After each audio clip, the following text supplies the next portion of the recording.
மீதமான சப்பாத்தி இல்லைன்னா ஃப்ரெஷ் சப்பாத்தில கூட இந்த மாதிரி ஒரு தடவை செஞ்சு பாருங்க. கிரேவியும் வேண்டாம், சட்னியும் வேண்டாம், குருமாவும் வேண்டாங்க.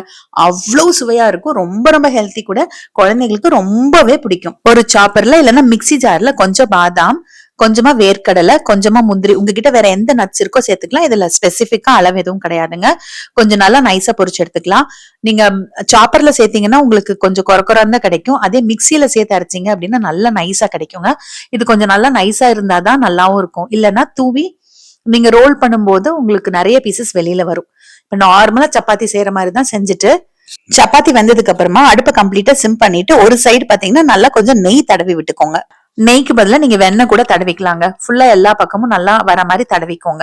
ஃப்ரெஷ் சப்பாத்தில பண்ணணும்னு அவசியம் இல்லைங்க. இதே நீங்க சப்பாத்தி மீந்துருச்சுன்னா கூட இந்த மாதிரி சூடு பண்ணிட்டு பண்ணிக்கலாம். இப்ப அந்த நெய் தடவினது மேலேயே உங்களுக்கு எவ்வளவு வேணுமோ அவ்வளவு அந்த நட்ஸ் பொடியை தூவிக்கோங்க. இந்த நட்ஸ் பொடி அப்பப்ப செய்யணும்னு அவசியம் இல்லைங்க. கொஞ்சம் பொடிச்சு வச்சிட்டீங்க அப்படின்னா எப்ப சப்பாத்தி செஞ்சாலும் நீங்க இதை யூஸ் பண்ணிக்கலாம். இதுக்கு மேல கரும்பு சக்கரை லைட்டா. இனிப்பு ரொம்ப ஜாஸ்தியா இருந்ததுன்னா நிறைய சாப்பிட முடியாது. மைல்டா இருந்ததுன்னா உங்களுக்கு 2-3 சப்பாத்தி கூட இந்த மாதிரி சாப்பிடறதுக்கு நல்லா இருக்கும். அவ்வளவுதாங்க. இதை அப்படியே எடுத்து ஒரு பிளேட்ல வச்சிடலாம். அந்த சூட்டுக்கு நெய்யோட இதுக்கு கரும்பு சக்கரை நல்லா உருகிரும். அப்படியே ரோல் பண்ணிக்க வேண்டியதுதாங்க. கை பொறுக்கிற சூடு வந்ததுமே ரோல் பண்ணிக்கோங்க. ரோல் பண்ணிட்டு அப்படியே நீங்க வந்து பட்டர் பேப்பர் வச்சுட்டு ரோல் பண்ணி கொடுத்துக்கலாம். அப்படி இல்லைன்னா குட்டி குட்டி பீசஸா கட் பண்ணி நீங்க பாக்ஸ்ல வச்சு கொடுத்துக்கலாம்.